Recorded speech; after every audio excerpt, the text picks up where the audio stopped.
Hey guys, my name is Brittany Ransom, and this is the Apprentice podcast. And so we're back with a new episode. We have an awesome special guest here. We've only known each other for a short amount of time, but I just want to say that I really love the way you think. I love your mind, and I really enjoy talking to you a lot. And we actually talked for the first time, like one-on-one, in this very coffee shop. We're in Brothers K Coffee House. I can say the name, and we're just gonna talk about just whatever you want to talk about, essentially. But yeah, so let's go and start it. And our guest today is, I want to make sure I say your last name right, because I never asked. No worries. Billy Ndizeye? Ndizeye? You got it right. It was Ndizeye. Ndizeye. Oh, I did not get it right.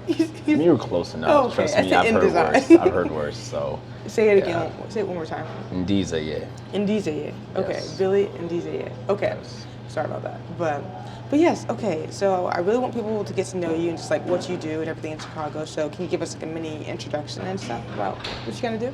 Yeah. So right now, I currently serve as the manager for venture strategy at World Business Chicago, and in that role, my primary job is to help support local entrepreneurs, particularly startups, with access to resources and access to capital. I host a series of showcases, and so far this year we've done 5 showcases. Yeah. We just wrapped up our Web3 showcase this past week, so that was like Wow. a really nice event, but had some technical difficulties on that side. But later this year we're gonna have a food and beverage showcase. We're gonna have a cannabis tech showcase I'm excited for, Latinx showcase, women founder showcase, a couple other programs coming down the pipeline. But right now my concern is, not concern, but my immediate project is the Chicago Venture Summit Future Food Week, which is coming up May 21st through the 24th, May 20th through the 23rd. The dates are kind of in that range. But a little bit about my background. I mean, I have been with World Business Chicago for almost 2 years now. I started out as a business development associate, helping with local chambers of commerce and helping them connect to other chambers of commerce and kind of building those relationships out. But I transitioned over into our innovation and venture side of things, where I was doing more programmatic work, so working directly with startups with kind of an event-based schedule.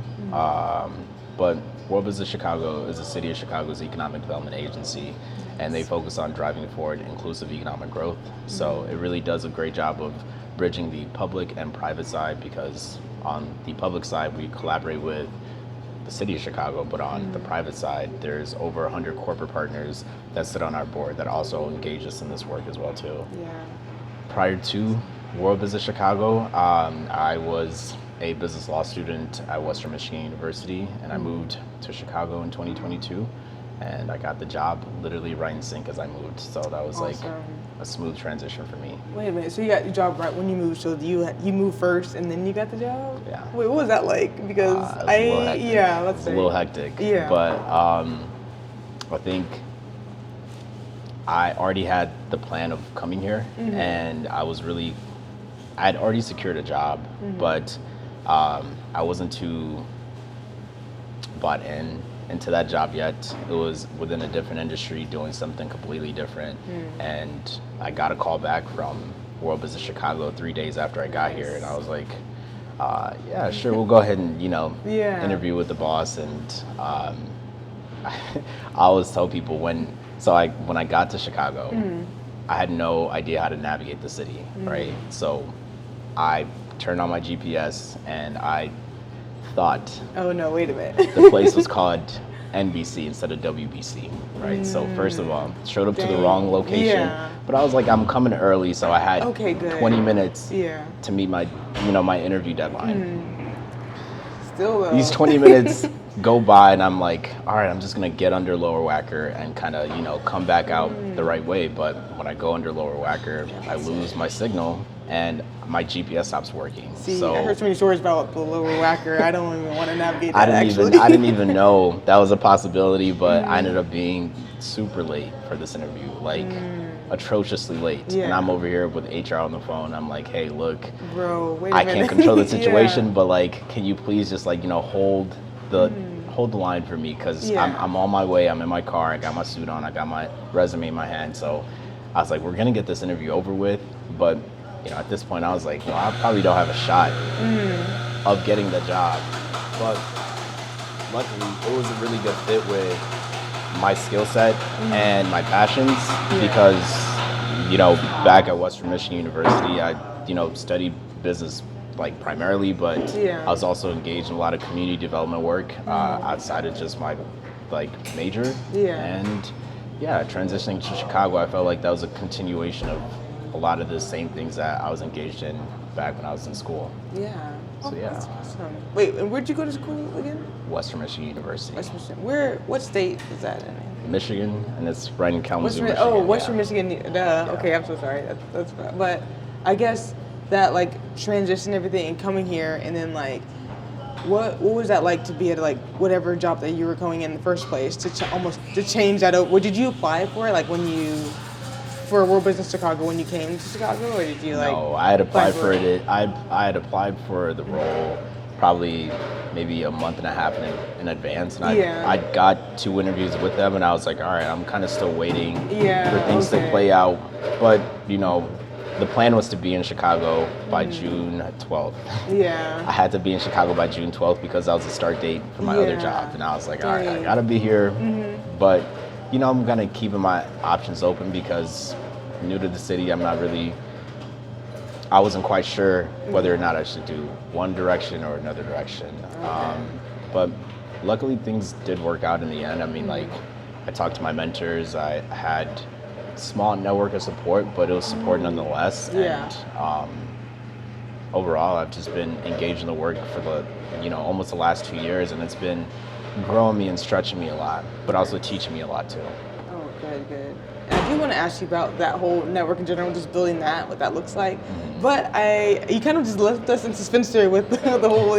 You had an interview and you were like, what, 20? I don't know how long. 20 minutes late. You said? Yeah, I was about 20 minutes late. Like, well, how did that interview even go? Did the interview even happen, or like how'd it go?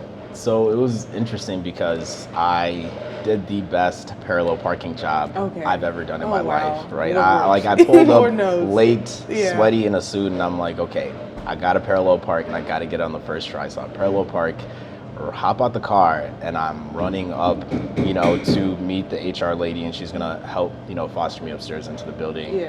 Right? And she's like, the CEO is gonna see you right this way, and I'm like, oh, CEO, like okay, 20 minutes late to the CEO. And I have my little, portfolio, my my leather pad that I got from school, and I have my resume in there, and I'm ready. Like, I had drilled interview questions like it was nobody's business. So I was like, I'm expecting kind of culture fit questions, kind of like, technical questions. Not really quite sure what to assume. But I had done well enough in my first and second round interview that the manager that hired me was like set on us locking, the role down and finding talent for that position. So it was kind of like a unique opportunity at the right time because the CEO was like, hey, the team really loved you. They thought you interviewed pretty well. Would you accept this job if, you were offered it? And I was like, wow, yeah, like right I there? would. Like, But it was like nervous to me because I knew I had to go back to my other job and quit at the same time. So I was like, wow, like, is this really what I'm going to do? Am I really going to just go with my gut? And I took the afternoon. I called a couple of mentors. I was like, hey, this is the situation. This is kind of like what I'm thinking. Can you help me kind of know how you approach the situation yourself? And they gave me a lot of good advice, gave me the pros and the cons. But at the end of the day, I made my own choice, right? So the next day I showed up to my first job and I quit, 3 days in. And it was heartbreaking because like, they're like, you're part of the family now. But I was like, you're like, actually, never mind. I'm sorry. I'm not. But when I got right when I got hired, it was a very, very busy time because it was summer in Chicago in 2022. And right at that time, there was a lot of business development projects that were happening that were like just becoming public. I think the Thompson Center was bought right around that time. So Google was expanding their offices and the Thompson Center, if you don't know it, it's downtown. It's a large, iconic red and gray metallic building.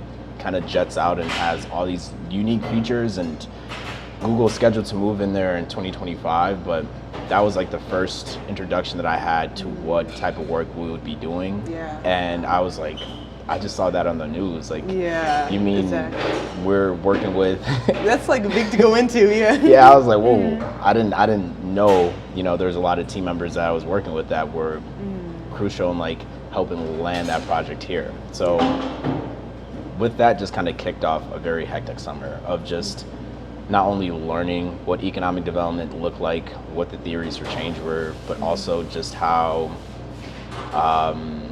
dynamic the work is. It's very fast paced, and like you wouldn't imagine so, because it's like, I don't think it's a very like sexy industry, but there's a lot of things happening every day, every week, all the time. So it teaches you to think very quickly and also to problem solve on your feet.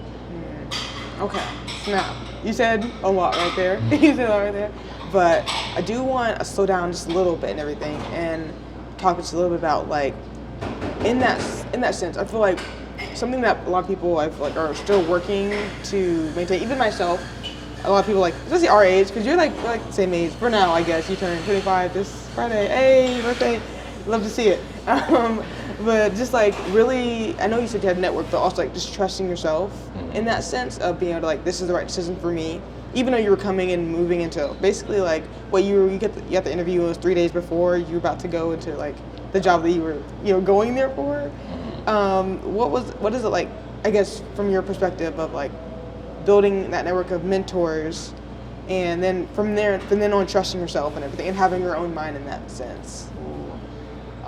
That's a great question, because at first I was like, how do I do the thing? But I had to trust that I had all the tools that I needed after I left college, because one of the first things that I did when I moved to Chicago was I had my journal on me, and I was logging every day like what I wanted to do, what my goals were, and how I was going to get there. And the more and more I saw progress, which I saw a lot of progress in a very short amount of time, the more I got confident in like putting myself out there and not being so hesitant to stay what I want and go for it. For example, I didn't have an apartment when I moved here, right? So I was staying with a friend, and it was about 10 days into staying with this friend, and they were like, you can stay here for like 3 months if you want to. And I was like, all right, cool. Like, I think I'm gonna find an apartment, but I just need to search. So 10th day, I actually found a place and I moved in, and I was like excited about that. That was like, a small vote of confidence in, not only my decision to come to Chicago, but it gave me a sense of like, okay, you secured that, what's the next step? And slowly from there, it was just like, I need furniture, I need, this, I need that. And then I started getting introduced to more and more people. I started to take notes everywhere I went. I would take my notebook and kind of just record down not only what I was doing at work, because I had to kind of learn things on the spot, but also just like go back to the things that I know would actually take care of my well-being, which when I was in school, I was a part of a program called the Seed of Scholars program. And they had... Seed of Scholars? How do you say it? The Seed of Scholars program. The Seed of Scholars. Sita is the last name. Seed of Scholars. Okay, okay. Yeah, but the foundation of the program is supposed to serve people who were formerly in foster care after the age of 13, and it was a very holistic approach to how they supported students. So they not only provided financial assistance, but they also provided campus coaches that helped kind of navigate you through the academic side of school and also like the interpersonal side of school.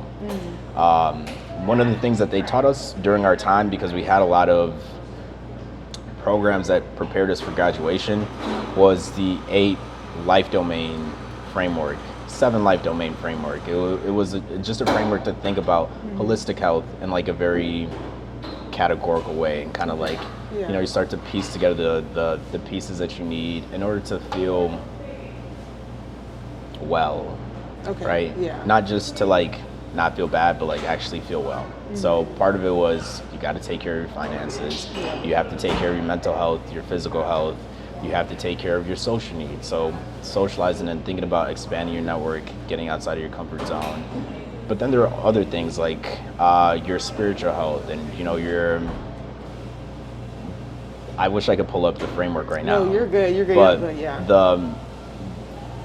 That model gave me a lot of structure to think about what goals were really important for me to really nail down within that first kind of 3-month transition period. Because once I had a couple of those pieces secured, it was frankly just about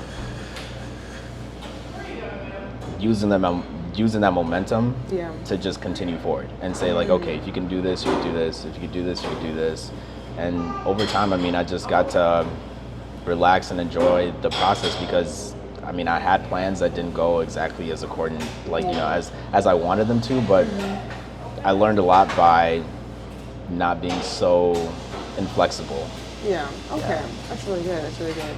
And even talk about the CETA program. Is it CETA? Say it one more time. Yeah, the CETA Scholars Program. CETA Scholars Program and everything. So were you in like the foster program or foster? I was. Yeah, foster. So I entered the foster care system at the age of 7, and then at the age of 18, I was in youth and voluntary foster care until I was 21. So I had a robust network of social workers, you know, since I was a kid. But then when I transitioned to college, there was also other communities of, you know, foster care students who became my mentors, and, you know, I'm still pretty close with them today. And I also mentored other foster care students. So that was like a really big through line for me. But because I had seen other people do it, and because I had good people to reach out to honestly help me navigate some of those transitions, they made things very, very much like, here are the practical steps you have to take. Yeah. And you know you have it in you. Just, you know, believe in yourself and put yourself out there. That's awesome. That's awesome. I didn't know that. Because I feel like my only mindset, I'm not familiar with like system in general, is that like, I don't know, I didn't know there was like a whole system of mentors that you could possibly talk to, and people you can talk to like that are younger than yourself that are in this program. It was, like I said, it was a very like holistic type of model of how do you support people who've experienced foster care through their 4 years to persistence. And they did a cohort model of like, they would bring in maybe close to 25 to 35 students. I'm kind of ballparking, but within that cohort, you would expect 1/3 to half of them to graduate. Okay.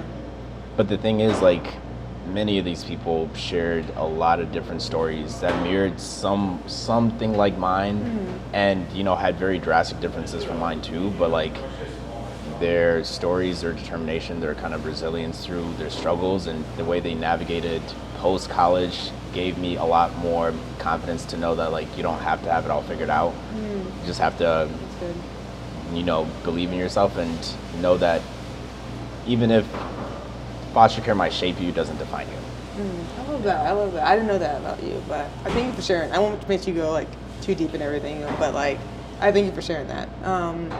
But I guess it sounds like even like through that, and even through like the program, like we've got mentors and even mentoring other people. It's almost like, you even said it like almost like being flexible, essentially, not being inflexible is the word you used. Yeah. So it's almost like with even taking notes every day. You said you're going, meeting people, growing your network, focusing on like the financial needs, the mental health needs, everything. It's like you were holding on to each of the small wins, which I feel like people don't really pay attention to as much. They're very focused on these big grand scale, and I'm like guilty of this too, these big grand scale plans, and they don't think about the small moments that lead up to each and every one of those. I guess, was there any like frustrations in doing that, or were you like, how was it like growing that patience and being like, this is where I want to be, but like, and I'm taking the steps to get there even though I'm not there yet. I don't know how long it's going to take me. I don't know if it's even the right plan. All those questions kind of coming up in your mind. How was navigating that? Or did you have that? Maybe not. I did. I mean, I don't know if anybody loves their plans being changed constantly. Yeah, no. Not really. That's not like, yeah, you know, I just got all my plans changed. But I will say, like, the thing that I learned is that, like, you have to kind of surrender to the journey that you're on and not, like, try to control it for, you know, a destination that might not even be for you. Right, so the way that I ended up running into many of the opportunities that were for me was just by doing me things, just by being myself. I ended up meeting people that shared a lot of my background, shared a lot of my story, that helped me get to those next levels and next steps, and that kind of taught me and mentored me through my process. But I, you know, before I even went to Chicago, I had a plan of going to law school, but I would look at the outside and I would be like, why do you have to take this test? Like, why would I have to take a test to get into school when I just finished school? And I'm over here stressing about jobs and, you know, the future, all these different things. But at that time, it wasn't the right time to go. It wasn't the right time to go, and I was pressuring myself to go, and I was feeling bad about it because I was just like, if I don't go, nothing's ever gonna work out.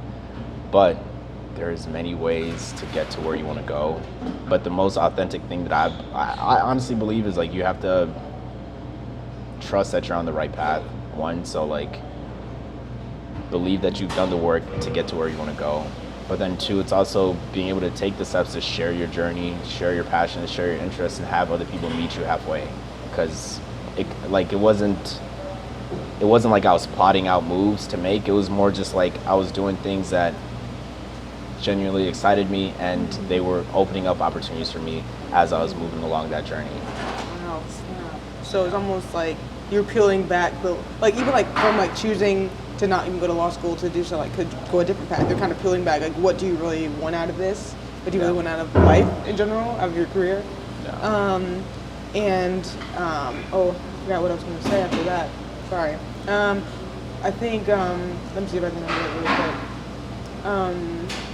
Okay, and navigating that when you were saying like going into places and being like authentically yourself and doing stuff for you, can you give an example about what kind of that looks like? And yeah. I can, because I mean, like many times like how you show up is really how people receive you, and I think the thing that I didn't shy away was like showing that I was curious to learn. Like I knew I didn't know much, but I was very hungry to learn a lot. So I was like, all right, like my name is Billy, this is my background, and I'm super excited to, you know, get to know you better. I would share a little bit about what I was working on, but I would listen more than anything else, right? So listening was just a big part of who I was, but that's like me showing up authentically by leaving space for other people to be them, but also for me to like absorb what is going on around me. How am I reacting to it? Is this something that resonates with me, or does this not resonate with me? And can we collaborate in the future, or is there any opportunity for us to like support each other as we grow? And I would say the other thing was just being confident that like I didn't need to be the expert, or like didn't need to be good at what I was trying to do in order to like show up in a room. Because in college I was like, oh, you know, you have to be this smart, and I had a lot of imposter syndrome because I was just like, I don't know what I'm supposed to be doing, and like nobody's teaching me, nobody's kind of showing me. But you know, over time I learned that you have to just move with the security that like you're in the right place at the right time, and if you're in the room, you're meant to be in the room. So be there and be present, and that's the best I can offer. I'm not trying to like, you know, be evasive, but it's just Did that come with like a lot of practice, or was it just doing it, or did you have to like, I mean, maybe you have to do this anyway, but like fake it till you make it, or was it just kind of like, I'm just gonna do my best, and if I fail here, I'm gonna try again? Like, what's the? I think there were times where like I was like, I made a mistake, and I need to like figure out what the mistake is, and how I can like course correct. But I saw those mistakes as like, okay, this is a chance for me to grow, and this is a chance for me to receive feedback. And that's one thing about me, like I'm not afraid of receiving feedback. And the good thing is like people will give you a lot more grace than you think, right? So as I continue to learn more about what I was supposed to be doing, I learned that like you don't have all the pieces together sometimes. You just have to kind of think on the spot and problem solve as things come up. But in all honesty, I think there is a point where you fake it, but at the same time, it's better if you're just like upfront and you know you're honest with yourself, and you know give it your best. Because if you give it your best, like you can't be mad at that. Like you know, if you try your best, like you tried your best. That's true. But I think it's like that very thing about what you're saying of like of just like being okay, like not knowing, like being like the person who knows the most in one room. I feel like that, especially now in like early mid-20s, I think is kind of like the biggest pinpoint about why people are just like don't push themselves as hard as they need to, because that part is so huge in their mind, because it's like you go into a room and it's like I don't know enough, they know a lot, I'm gonna just try to get on their level versus just being comfortable with where you are.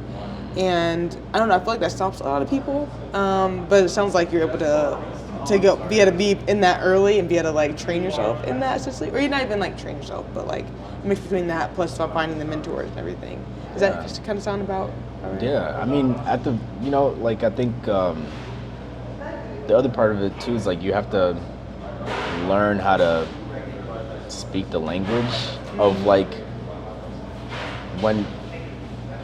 when there's like an industry and there's jargon in it and you don't know the acronyms, you don't know like any of the terms or any of like, you don't have any foundation for how am I supposed to think about this work. Like you really are like building a whole new universe of like words and vocabulary that can help you understand these ideas more. Okay.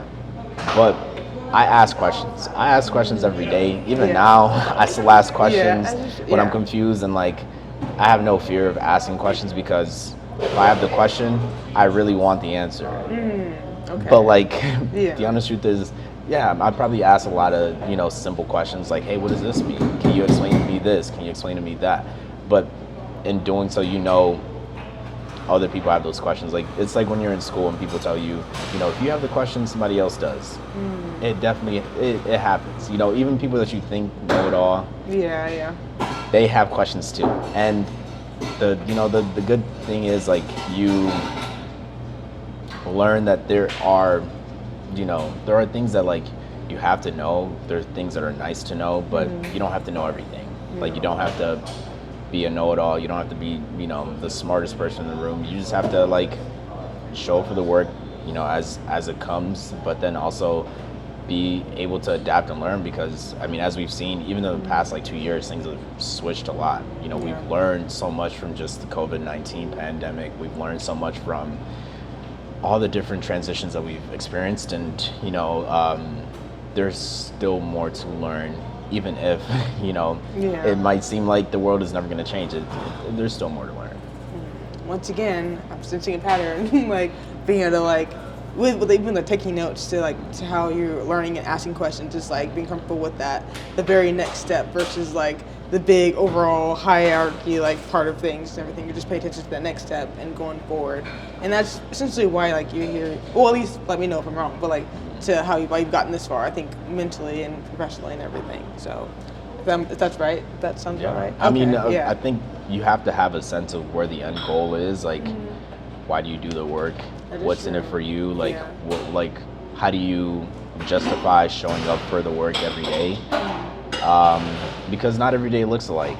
But like, if you have a sense of like, this is where my alignment with the work comes in, and this is what really draws me out. This is what brings out my passion, my energy, my excitement.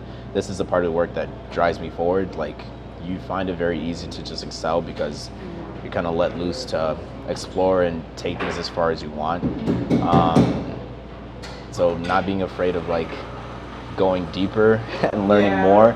That's the number one thing I'd probably say. Like, in school there's kind of a limit. You have a test that comes up and you usually have grades that can kind of assess your learning, but in real life, like, you can have conversations all day. You can talk to people all day. You can read books all day. You can go, as far and as deep and as like get engaged in the work as much as you want, but it has to be coming from like an authentic place, because if you're not passionate about it, you will give up. Like, you will certainly say, this is not for me. This is like too far. This is too much.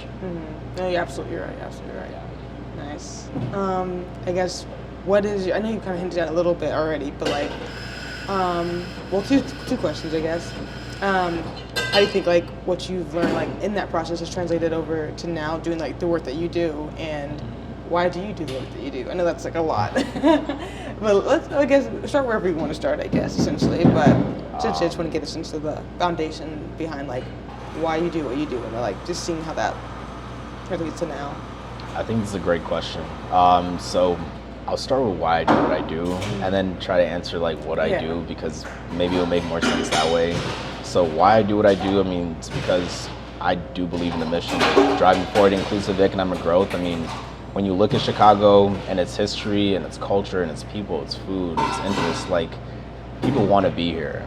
People love the city of Chicago. People, you know, have made songs, have made poems, all these different things, literature about Chicago, right? And Chicago is a very like historic, monumental place for many different reasons, but it also has its own history of redlining and segregation. And there's many things that it could work to address to make this a better place for all people. And part of that is an economic strategy that uplifts and includes Black and brown folks from the South and West Side, and that also thinks about the future employment and kind of like economic life of people that, you know, are kids right now. Because the honest truth is, I would love for, you know, my own children to think about Chicago as a place that they would want to grow up in, you know, live in, and I would want them to have opportunities here, but that requires a little bit of strategy, but also requires some intentionality, you know, on many different parts. And for what it's worth, economic development is like moving a really big ship, because the trends in the economy kind of go with the trends of the nation, but you help facilitate that change by being at the forefront of it, right? By being able to engage the people who are doing the work, by being able to lift and support them, and by also expanding like who else can be at the table, you know, who else should we think of when we're thinking about, you know, doing economic development for startups in these communities, right? And then to what I do today, I mean, there's more strategy behind it, because now I have a sense of like why it matters and how to engage people and how to talk about it better. Speaking the language, as you were saying earlier. Like I said, yeah. But there's also a lot more for me to learn, because as things change, as industries grow, and as new technologies come online and we see, you know, workforce trends shifting,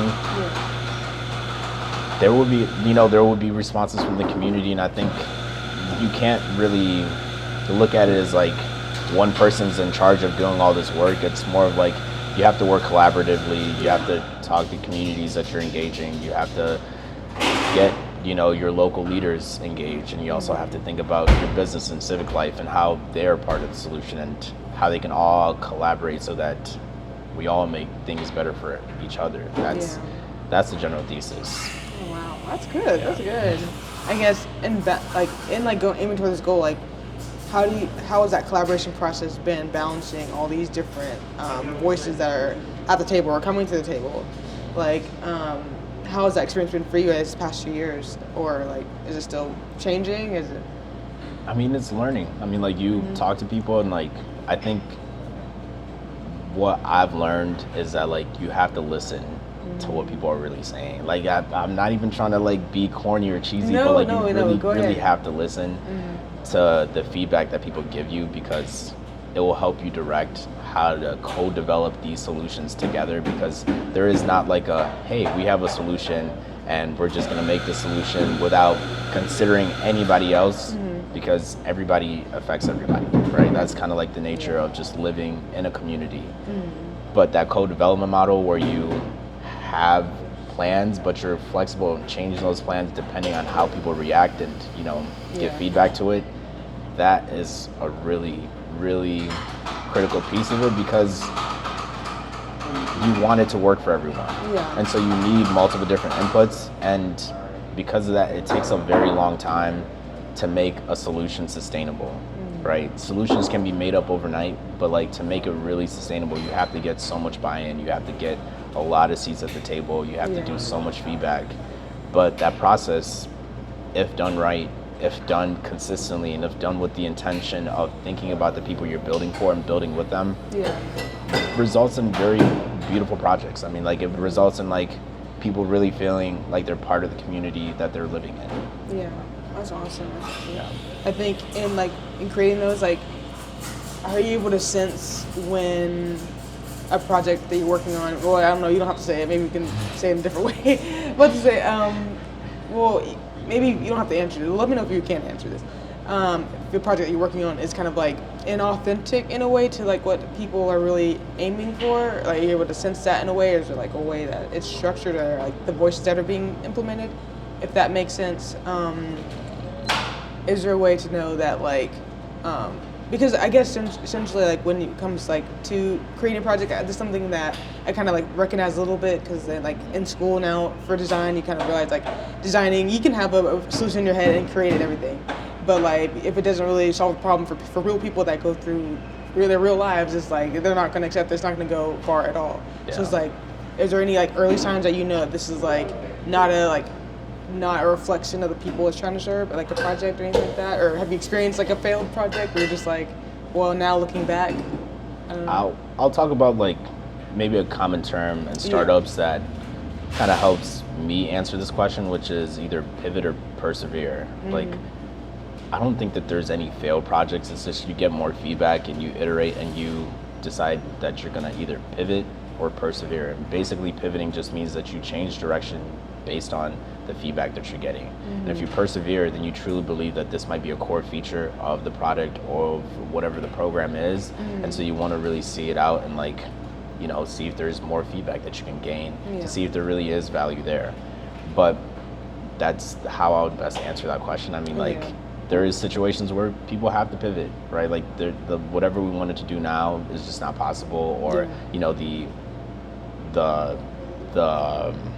energy to collaborate in a specific type of way might not be there, and so you have to pivot and think about, okay, like, not boo-hoo, it didn't happen. What can we do now? Because life goes on, and you know, you still have, you know, more days to come and, you know, more challenges to face. It's just you kind of either pivot or you persevere.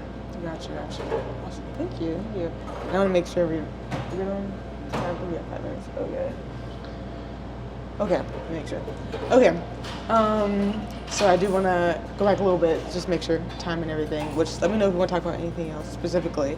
But I want to go back a little bit, and because it sounds like you're very solid in the way you think, which I love that, because I'm very much like still working on myself in that sense. But I guess, is there any like advice that you feel like you've like gotten that just kind of like strengthen the way that you perceive life, perceive your professional career and everything like that, whether it's from a mentor or just maybe you learned it yourself? I don't know. Yes. Yeah, okay. Yes. I would say, okay, so last December I actually got some really good advice, and it was from a mentor that actually lives in Evanston, and he was like, your life's work will take your whole life, and you need to have a vision big enough for, you know, for it to encompass your whole life.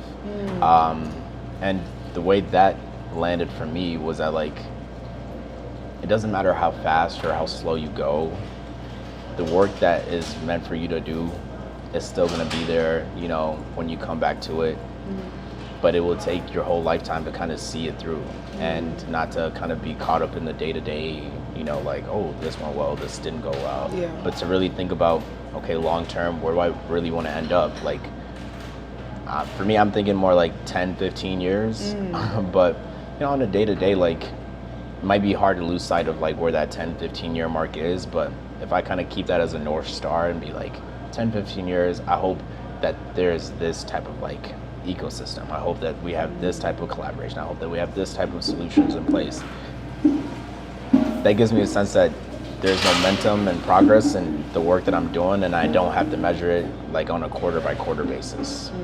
So and that's, it also like helps you understand that like you will learn a lot just by doing the work, right? Just like anything in life, if you do enough reps, you start to see, you know, qualitative changes along with like, you know, how much quantity you're putting into it. So like, stick with it, be persistent, and you will like learn. I'm not sure if that makes sense. That makes a lot of sense. That makes a lot of sense. Snap. Okay. Wow. That's really good. I feel like we probably need to have another interview so we can like really cover everything. I feel like there's a lot more on the table that we're leaving behind. Hey, people who are confused. The coffee shop's about to close, so we gotta get out of here. But this was awesome. I feel like there's a lot more we need to talk about, but we can save that for another episode. But I guess I would ask you, like, 10, 15 years from now, what do you consider your North Star? Like, what do you want to really drive towards? I think that's the thing. That's That's something I'm like, well, I would say it's something I'm still trying to formulate for real, but something, I don't know. I guess something I'm still kind of formulating, which is just not, I guess, not the best. Let me think. I think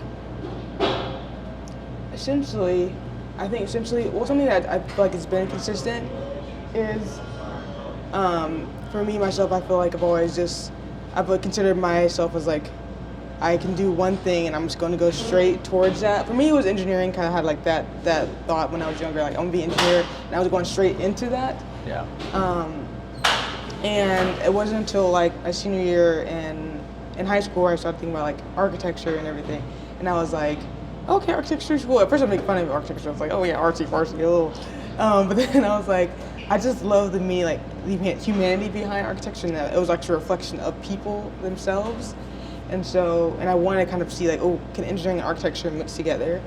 And then since then, I've like, ooh, like architecture is a form of design. Can design be reflected in engineering? And then now I'm just like, seeing design everywhere, and I'm like, how can it reflect it in all these different places? And I say it's fuzzy because I have so many ideas of where I want to go. I think it's all about figuring out like, oh, like where I want to go. But I think the one sound that I want to encourage people is like the I don't know, that the beauty and that ambiguity of like all these different things that you want to do. You don't have to just focus on one singular thing. Like there's many ways to get to where you want to go. Yes. There's so many ways to get to where you want to go. Exactly. But like, yeah. And being okay with that, how like your difference in that, like I feel like even though I was in engineering, people were like, oh, I don't feel like I'm creative, I don't feel like I'm doing this. I feel like because you look at the engineers, you see like, oh, nerd and all that stuff, blah, blah, blah, blah. But it's like you feel like you have to close yourself into only that, having that personality and going to that certain way. But I feel like there's so much, I feel like bringing your differences just makes you, for lack of a better word, more iconic, essentially, whenever you're at, because it's like, it's genuinely you, whatever you're putting out there. And so I feel like, I don't know if that makes sense. Like I said, I probably still need to hone it in really, but just like, I want people to feel more comfortable in that, like, in what they bring to the table and their different thoughts and like putting it together into one. Like, you don't have to just be engineer. You don't have to just like, I don't know, go one single direction in life. I don't know. That's very broad. Maybe I'll come back with a better answer the next interview. But like, yeah, I don't know. I think that's a great answer. And sometimes when you follow your passion and your interest and what you're good at, you might end up somewhere you didn't even expect. Exactly. But like, it's meant for you because obviously it's like you're part of the process the whole entire way. Yes, so, exactly. you kind of end up just finding yourself in that like kind of journey. So I appreciate your time. I know like we're at that mark where the coffee shop is about to close at 9, but like we made a lot of progress. I think we we definitely do it for another conversation, but this is great. Thank you so much. No problem. My name is Billy Ndizeye, and thank you so much, Brittany. This is the Apprentice podcast.